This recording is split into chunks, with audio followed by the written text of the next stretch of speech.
بسم اللہ الرحمن الرحیم۔ اللہ فرماتا ہے قرآن کریم میں، وَاعْتَصِمُوا بِحَبْلِ اللَّهِ جَمِيعًا وَلَا تَفَرَّقُوا، سب مل کر اللہ کی رسی کو مضبوط تھام لو، وَلَا تَفَرَّقُوا، اور آپس میں تفرقہ مت کرو۔ آج کی ویڈیو بن رہی ہے حال زمانے میں جو اختلافات ہیں اس بارے میں۔ اب میں بتاتا ہوں کس کس طرح کے اختلافات ہیں اور ہمیں کیا کرنا چاہیے ان اختلاف میں رہ کر۔ جیسے 1925 میں تبلیغ جماعت کی بنیاد رکھی گئی حضرت مولانا الیاس صاحب کے ذریعے سے، اور میوات میں سب سے بڑا کام ہوا۔ آج ہزاروں عالم وہاں موجود ہیں، قاری، حافظ، مفتی سب موجود ہیں، وہ سب دین تبلیغ جماعت کی، ورنہ پہلے بہت بڑی گمراہی تھی، آپ معلوم کر سکتے ہیں۔ تو آج ہزاروں عالم، حافظ، قاری، مفتی موجود ہیں، سب یہ تبلیغ جماعت کی محنت کا اثر ہے۔ اور بھی جگہ کام ہوا، اور ودیشوں میں حضرت مولانا سید ابوالحسن ندوی رحمۃ اللہ علیہ نے متعارف کرایا عرب دنیا میں، یہ ان کی محنت تھی، حضرت مولانا ابوالحسن ندوی رحمۃ اللہ علیہ کی۔ تو یہ کام بہت عروج پر ہو گیا تھا سن 1990 میں، اور پھر بڑھتا ہی چلا گیا۔ بعد میں 2010 کے آس پاس میں اختلاف کا دور شروع ہوا قریب۔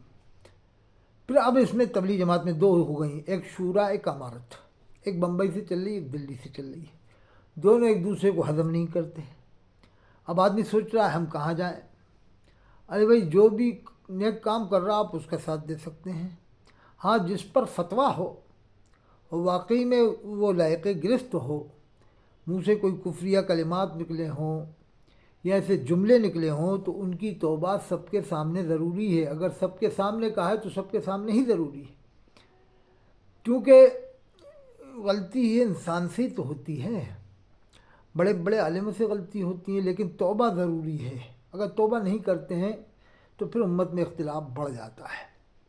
دیکھیے حدیث پاک ہے، رسول اللہ صلی اللہ علیہ وسلم نے فرمایا، تم لوگ نیک اعمال کی طرف جلدی کرو ان فتنوں کے خوف سے جو سخت تاریک رات کی طرح ہیں، جس میں آدمی صبح کے وقت مومن اور شام کے وقت کافر ہوگا، شام کے وقت مومن اور صبح کے وقت کافر ہوگا۔ دنیاوی ساز و سامان کے بدلے آدمی اپنا دین بیچ دے گا، یہ حدیث ہے۔ امام ترمذی رحمۃ اللہ علیہ نے فرمایا یہ حدیث حسن صحیح ہے۔ صبح کے وقت مومن، شام کے وقت کافر ہوگا۔ لیکن اس حدیث شریف کو سمجھیے، یعنی سلسلہ ایمان ختم نہیں ہوگا، کفر ہوگا پھر کلمہ پڑھ لے گا، یعنی سلسلہ ایمان قیامت تک چلے گا، کفر بہت جلدی ہوگا۔ حدیث سنا ہے میں نے آپ کو۔ تو اگر کسی کے مجھے کفریہ الفاظ نکل گئے ہوں تو توبہ کرنے میں کیا حرج ہے؟ قرآن میں ہے، ان اللہ یحب التوابین و یحب المتطہرین، بے شک اللہ توبہ کرنے والوں کو پسند فرماتا ہے، پاک رہنے والوں کو پسند فرماتا ہے۔ میں سمجھوں کہ میرے ساتھ لاکھوں کروڑوں لوگ ہیں اور میں کفریات بکوں پھر میں توبہ نہ کروں؟ میں سمجھوں میرے ساتھ تو لشکر ہے، تو میں یہاں تو بچ جاؤں گا لیکن اللہ کی بارگاہ میں نہیں بچ سکتا۔ قرآن میں ہے، فَمَن يَعْمَلْ مِثْقَالَ ذَرَّةٍ خَيْرًا يَرَهُ، جس نے ایک ذرے کے برابر اچھا کام کیا ہوا دیکھے گا۔ وَمَن يَعْمَلْ مِثْقَالَ ذَرَّةٍ شَرًّا يَرَهُ، جس نے ایک ذرے کے برابر برا کام کیا ہوگا وہ بھی قیامت میں دیکھے گا، ایک ذرے کے برابر۔ اور اگر کسی کے منہ سے کفر نکلا ہو تو سمجھ لو کتنا بڑا گناہ ہے، کتنا بڑا جرم ہے۔ یہ تو ذرے کے بارے میں اللہ نے فرمایا۔ تو وہ آدمی جس پر فتویٰ ہو، دارالعلوم دیوبند کا ہو، وہ دارالعلوم دیوبند کے علماء کا ہو، علماء بھی وہاں کے چھوٹے موٹے نہیں ہیں، بڑے بڑے اکابر علماء، حضرت مولانا مفتی ابوالقاسم صاحب ہیں اور بھی علماء ہیں، تو دارالعلوم دیوبند ایک دم فتویٰ نہیں دیتا ہے، بہت چھان بین تحقیق کے بعد فتویٰ دیتا ہے۔ تو کسی پر بھی فتویٰ ہو، توبہ کرنے میں کیا حرج ہے؟ امیر المومنین حضرت فاروق اعظم رضی اللہ عنہ جب ایک گھر میں وہ گشت کے دوران کوئی آوازیں آئیں عورت مرد کی، تو آپ دیوال پھاند کر اندر تشریف لے گئے۔ کہا یہ کیا گناہ ہو رہا تھا؟ تو کہا حضرت ہم نے تو ایک گناہ کیا ہے، آپ نے 3 کیے ہیں۔ کہا کون سے؟ کہ قرآن میں وَأْتُوا الْبُيُوتَ مِنْ أَبْوَابِهَا، جب گھروں میں جاؤ تو دروازے سے جاؤ، قرآن میں اذا دخلتم بیوتا فسلموا علی انفسکم، جب گھر میں داخل ہو تو سلام کرو، آپ نے سلام نہیں کیا۔ دوسری غلطی۔ تیسری غلطی ہے کہ آپ بغیر اجازت تشریف لے آئے گھر میں، تو آپ نے کوئی تعویل نہیں کی کہ میں حاکم وقت ہوں، کوئی تعویل نہیں، اسی وقت توبہ کیا، کہا کہ میں ان تینوں غلطیوں سے توبہ کرتا ہوں، تم بھی یہ غلطی سے توبہ کر لو۔ وہ اس درجے کی غلطی نہیں ہوگی، بڑی غلطی یعنی کم درجے کی ہوگی، تو کہا کہ میں بھی توبہ کرتا ہوں، تم بھی ایک غلطی سے توبہ کر لو۔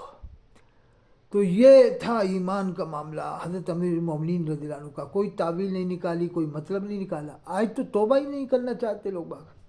ارے بھائی میں بھی کہتا ہوں کہ اگر میری کوئی باتوں میں ایسی بات ہو جس سے میرے اوپر کفر لازم آتا ہو یا گمراہی، آپ مجھے آگاہ کریں، انشاءاللہ میں توبہ کروں گا۔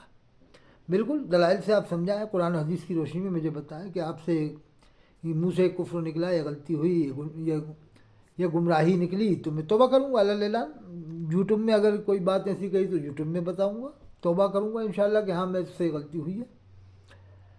توبہ کرنے والے کا مقام بلند ہو جاتا ہے۔